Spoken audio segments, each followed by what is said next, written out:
Kita kena ambil tindakan, kita kena ambil peluang ni. Kan, ni sibuk ni menunggu. Malam-malam ni belum lagi kot. Malam besok belum. Sudah dah habis pun. Dah Syawal dah. Tak ada pun kata. Sudah. Jadi maknanya sebab apa? Sebab kita kena apalah. Yang paling penting adalah apa yang kita bersedia. Apa yang kita sediakan. Kan? Sebab Allah tak harap pun ibadah kita. Kita yang berharapkan agar Allah terima amalan ibadah kita.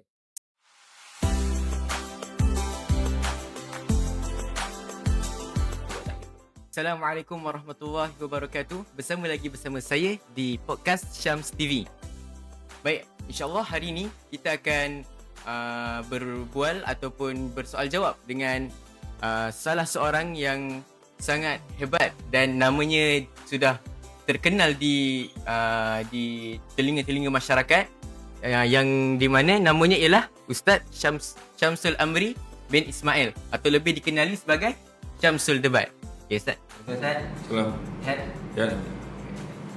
Sebelum kita pergi kepada tajuk kita, boleh tak saya nak tanya Ustaz beberapa soalan? Ustaz, kenapa nama Ustaz Syamsul Debat? Sedangkan nama Ustaz ialah Syamsul Amri bin Ismail. Mana datang debatnya, Ustaz? Assalamualaikum warahmatullahi wabarakatuh. Soalan tu macam kenapa nama saya Syamsul Debat sedangkan nama saya macam dulu nama juga kan. Jadi Syamsul Debat ni nama gelaran je lah. Nama gelaran yang mana waktu saya dulu semasa saya masih bekerja, saya waktu saya berceramah dan saya bekerja. Kerja saya nature kerja saya tu semula jadi tak ada terbabit dengan ceramah tu. Jadi saya tak boleh, kalau dulu jawatan saya sebagai pengarah nonda, penasihat nonda di sebuah agensi kerajaan. Jadi saya tak boleh nak pergi keluar berceramah tu nak address diri saya sebagai pengarah nonda sebab jawatan saya dengan ceramah tu tak kena lah. Lain lah kalau saya memang dalam bidang tu lah, kaunseling ke mungkin lah kan. Tapi jadi saya takut konflik dari segi kerja dan juga kerja lain yang saya buat lah. So jadi bila saya berceramah di luar yang tak ada kena dengan kerja saya, maka saya akan gunakan jawatan NGO saya, jawatan luar lah, iaitu sebagai Presiden Pertubuhan Alumni Debat Malaysia. Jadi orang kenal saya sebagai Syamsul Amri bin Ismail, Presiden Pertubuhan Alumni Debat Malaysia.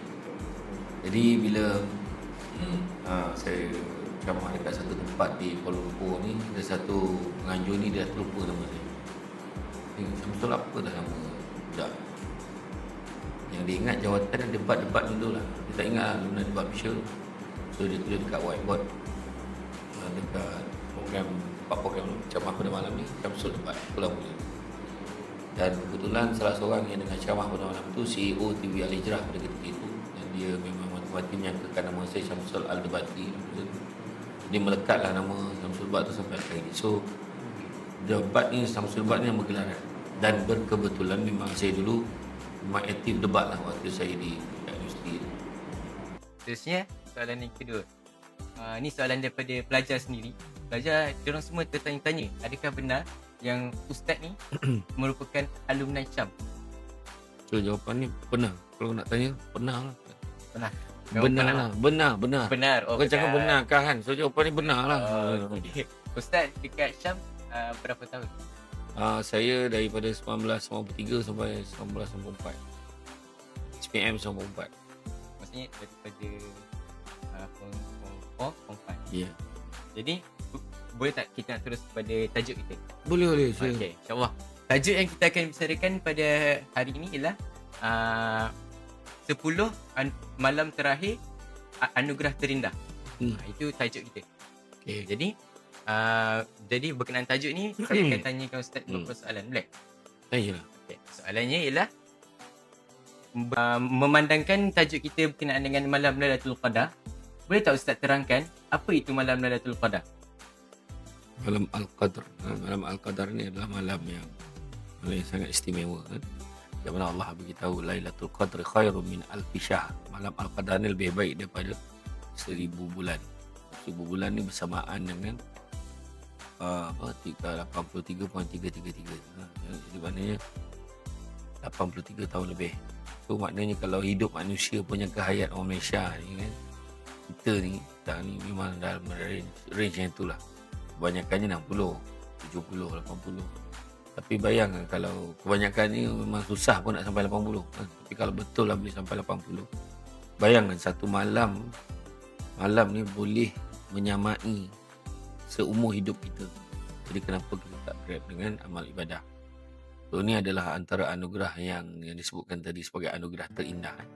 Kita minta bila setiap kali masuk bulan Rajab, kita minta Allahumma barik lana fi Rajab wa Sya'ban wa ballighna Ramadan. Kita minta Allah berkatilah pada bulan Rajab, berkatilah kami pada bulan Sya'ban dan sampaikan kami pada bulan Ramadan. Kita minta sampai bulan Sya'ban, berkatilah kami bulan Sya'ban, sampaikan pada bulan Ramadan. Akhirnya dah sampai dah pun kat bulan Ramadan. Dah sampai baru 10 hari terakhir. So kalau dah sampai, apa yang kita harapkan? Kita tak, adakah kita nak sia-siakan? Adakah kita nak membiarkan saja? So malam Al-Qadar ni adalah malam yang istimewa, yang mana malam tu malaikat akan bulu-bulu turun pergi ke rumah orang yang beribadah ni, tempat orang yang beribadah. Jadi janganlah disia-siakan dengan malam tu, kerana kita tak tahu lagi sama ada kita berpeluang untuk bertemu dengan Ramadan yang akan datang. Seterusnya Ustaz, kalau malam Lailatul Qadar ni Ustaz, ada ke dia punya tanda-tanda? So dia senang cerita tanda-tanda yang bukan malam tu malam Lailatul Qadar yang Nabi pernah sebut ke? Yalah, kalau ikutkan memang ada macam lah tanda-tanda ikut pandangan kan. Tapi saya lebih menekankan, kalau saya bagi perkongsian saya, kalau kita tengok kadang-kadang yang paling mustahil apa persediaan kita, apa yang nak kita buat. Maksudnya jangan kita sia-siakan. Sebab kalau nak dapat tanda ni bukan semua orang boleh dapat. Allah pilih kan. Dan kalau orang tu dapat benda dia tak ada heboh sedunia. Alhamdulillah aku dapat dah tanda ni. Tengok tanda dia. Tapi yang paling penting Nabi beritahu apa? Nabi beritahu kejarlah 10 malam terakhir, malam yang ganjil antaranya. Jadi kalau tak nak pun tak payah tak pening-pening kepala, buat je 10 malam ni. Yang penting apa yang kita buat. Sebab kita kena faham, Ramadan ni anugerah pada Allah. Tapi kita nak bertindak, tak nak bertindak, kita nak berubah, tak nak berubah, itu pilihan kita. So kita kena take action lah. Kita kena ambil tindakan, kita kena ambil peluang ni. Ni sibuk ni menunggu. Malam-malam ni belum lagi kot. Malam besok belum, sudah dah habis pun, dah Syawal dah. Tak ada pun kata. Sudah, jadi maknanya sebab apa? Sebab kita kena apalah. Yang paling penting adalah apa yang kita bersedia. Apa yang kita sediakan. Kan? Sebab Allah tak harap pun ibadah kita yang berharapkan agar Allah terima amal ibadah kita. Dia boleh mustahab buat. So kalau beramal, ibadah umum, ibadah khusus, buat segala kebaikan-kebaikan yang kita rasa kita boleh buat. Dikatakan malam Al-Qadar itu bermula daripada selepas maghrib sampailah sebelum subuh. So in between tu sibuk tidur kan, main meracun lah kan. Banyak lagi benda-benda lainnya yang boleh manfaat yang kita boleh laksanakan. Soalan yang terakhir Ustaz. Okay. Kalau kita tengok zaman sekarang, anak-anak muda zaman sekarang ni, diorang terlalu sibuk dengan sebagai contoh, diorang punya pekerjaan, sampai kadang ada yang balik sampai lewat malam. Lepas tu kalau dari segi pelajar pula, ada yang fokus dengan akademik je. Lepas tu diorang fokus dengan akademik tu sehingga diorang terlepas dengan kelebihan-kelebihan ataupun dia kerja apa yang balik lewat malam ni? Kerja apa? Kerja kalau kita tengok yang selalu balik kerja lambat ni accountant ke, itulah yang selalu balik lambat. Ya. Yalah, kadang dia orang balik lambat pun sebab kerja, mungkin sebab jam, sebab apa kan. Tapi yalah, faham dalam pada kesibukan ni sebenarnya dia tak boleh lah sampai nak bagi alasan yang sampai tak sempat nak beribadah, bangun malam kan. Sebab semua orang Allah bagi peluang yang sama 24 jam kan. Tak ada pun siapa nama Ikram. Tak ada cakap Ikram, Ikram awak 12 jam je sehari. Samsul Rebat awak kita bagi 36 jam. Yang lain 12. Tak, semua sama 24 jam sehari. Dia macam mana cara kita, dia bukannya masa semua sama, tapi cara kita menguruskan masa. Sebabnya kita baca wal asr kan, innal insana lafi khusr kan. Jadi kita tengok maknanya demi masa manusia tu berada dalam kerugian. Siapa yang rugi? Orang yang tak memanfaatkan masa. Allah bagi masa kan, macam kita dekat sekolah lah kan, dekat sekolah. Kenapa ada orang yang boleh belajar Kenapa ada orang pilih untuk tidur? Dia penat, dia tak boleh. Ada orang dia belajar-belajar tak masuk pun. Ada orang dia baca sekali dia tu dapat. Ada orang dia kena baca 3 kali. Ada orang dia kena baca 10 kali pun tak dapat lagi. Ada orang dia kena baca banyak kali, dia kena buat latihan. Jadi masing-masing kena pandai menguruskan masa ni. Sebab kalau masa ni tidak diuruskan, maka jadilah kita manusia yang rugi. Jadi itu sebab macam mana pun, baik student, baik manusia kita ni, itu sebabnya saya sebut, kita bincang pada awal tadi, Ramadan ni anugerah pada Allah. Kita nak berubah, tak nak berubah, tu atas kita. Tu sebab Nabi kata tidak ada lagi penghijrahan selepas Fatu Makkah, yang ada cuma niat dan jihad. Tu niat kita nak jadi apa. Niat tu susah, apatah lagi perjuangan jihad nak melaksanakan apa yang kita niat.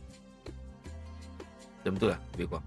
Okay. Jadi maksudnya untuk nasihat kepada mereka semua tu, just kena pandai uruskan masa dia lah, supaya membahagikan mana untuk belajar, beribadah dan sebagainya. Orang yang bijak akan nampak jalan pada setiap masalah, bukannya nampak masalah pada setiap jalan. So, uruskanlah masa dengan sebaik-baiknya. Sebabnya saya selalu pesan, jangan dalam hidupnya jangan sibuk nak kejar kaya, tapi kejar bahagia. Sebab apa? Satu hari nanti kita akan sedar bukan semua perkara boleh dinilai dengan harganya. So akhirnya kalau masa tu kita sia-siakan, ada orang tu sibuk bekerja. Saya bagi contoh, ada orang, saya pernah ceramah dekat pusat jagaan orang tua-tua yang Jabatan Kebajikan Masyarakat kan. Saya tengok tempat kebanyakannya adalah masa muda sibuk bekerja, tinggalkan keluarga. Tapi bila dah tua, tak ada siapa dah nak. Bila dah tua, dah tak larat, dia nak balik kat keluarga. Keluarga pun dah tak terima. Dia duduk seorang. Tu, duduklah kat rumah pusat jagaan tua-tua tu. Antaranya lah. Jadi, makna kata, tapi bukan semua macam tu lah. Tapi maknanya kita yang mencorakkan apa yang kita nak. So, jangan kita sia-siakan masa yang ada. Macam tu lah. Dia maksud dia berkait dengan firman Allah yang mengatakan bahawa Allah takkan mengubah nasib satu kaum jika mereka mengubahnya sendiri. Jadi itu saja untuk podcast kali ini. Baik. Jadi terima kasih Ustaz sudi menjawab semua soalan dan sudi hadir pada podcast pada pagi ini. Baik. Jadi insyaAllah kesimpulannya, semuanya terletak di tangan kita sendiri. Kita yang memilih sama ada kita ingin berubah ataupun tidak. Jadi sekian saja. Wabillahi taufiq wal hidayah. Assalamualaikum warahmatullahi wabarakatuh. Salam.